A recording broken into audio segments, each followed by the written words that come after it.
He drops the meat, by accident, right into the coals. He curses under his breath. He reaches to grab it back before it burns. His fingers stop in the air. Something is different. The smell changed. He pulls his hand back slowly. He is afraid to touch it, but he is more afraid not to. He picks it up.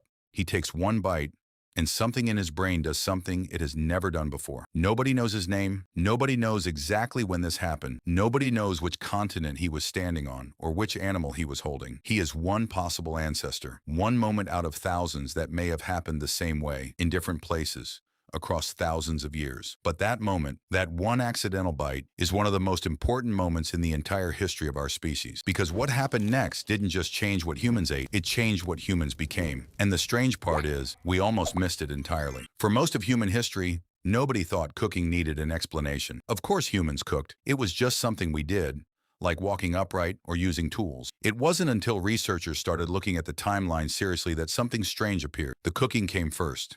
The human body we think of as normal came after, which means cooking didn't happen because we were ready for it. We became ready for it because cooking happened. That distinction changes everything. Here's what the evidence actually shows.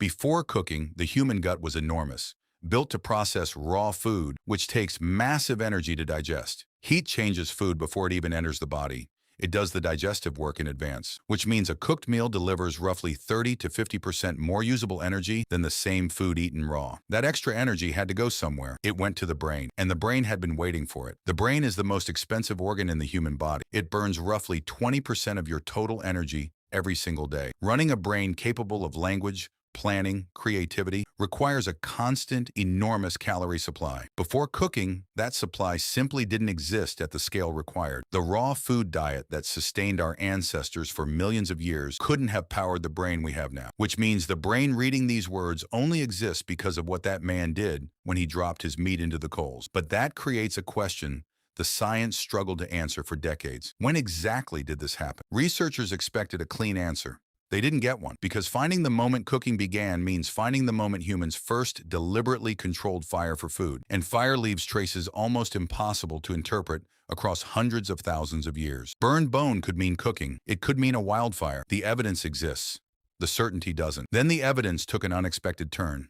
In 2012, Harvard researcher Richard Wrangham stopped looking for fire. He looked at the body instead, at the moment in the fossil record when the human gut started shrinking, when jaw muscles weakened, when teeth got smaller, when the digestive tract shortened. These weren't small variations. These were permanent, species-wide anatomical changes. The kind of changes that only happen when a species has been eating fundamentally different food for a very long time. The fossils weren't showing evidence of cooking. They were showing evidence that the human body had already been transformed by it, already reshaped, already dependent on it. Cooking hadn't left a fire pit behind. It had left its mark directly on human anatomy. And those changes appeared roughly 1.8 million years ago. That's not a typo, which means cooking, or something functionally identical to it, was happening hundreds of thousands of years before the oldest confirmed fire evidence ever found. Either our ancestors were cooking with fires we haven't located yet, or they were doing something else entirely, something that achieved the same result without leaving the same traces. The real surprise came next. Some researchers believed the first cooking wasn't deliberate at all. Wildfires swept through grasslands regularly. Animals died in them, and humans, already scavenging the kills of other predators, learned to follow the fires, to arrive at the edges of burned land and eat what the fire had already transformed. Not cooking as we understand it, but close enough that the body began adapting. And once the body adapted, once the gut started shrinking and the brain started growing, there was no going back. The species had crossed a threshold without knowing it existed, and that threshold had a dark side. If the gut was already shrinking, already becoming less capable of processing raw food, then at some point our ancestors needed cooked food to survive, but couldn't reliably produce it themselves. A single rainstorm extinguishing the only fire a group possessed could become a survival crisis. Not discomfort, not inconvenience.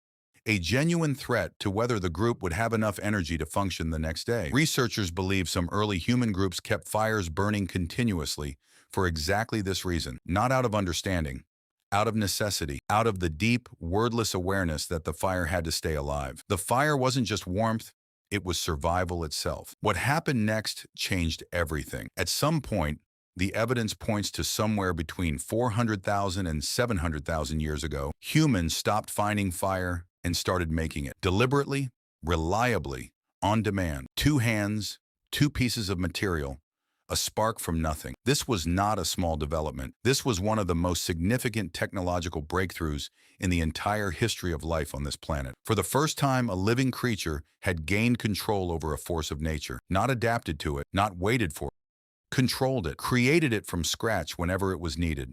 No other animal has ever done this.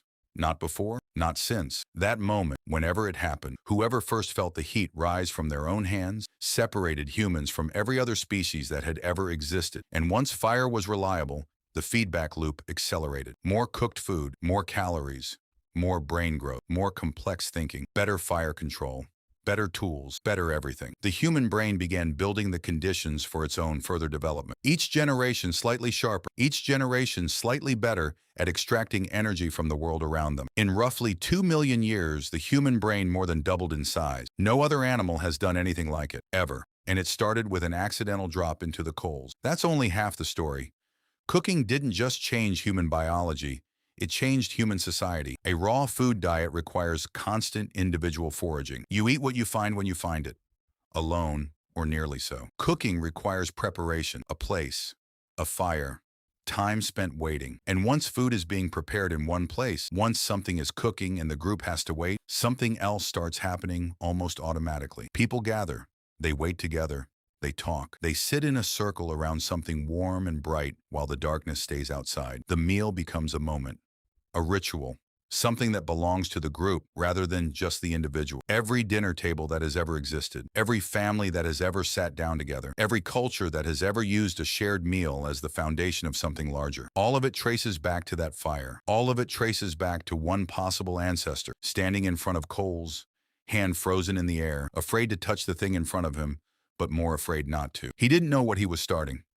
He was just hungry. The species was just hungry. But that one moment of hesitation, that 1 second where curiosity beat fear, set off a chain reaction that is still running. In your kitchen, at your table, in the brain you're using right now to think about any of this at all. You are, in ways that go deeper than most people ever stop to consider, the product of a cooking fire lit by someone who had no idea what they were doing. And neither do we. Not fully, not yet.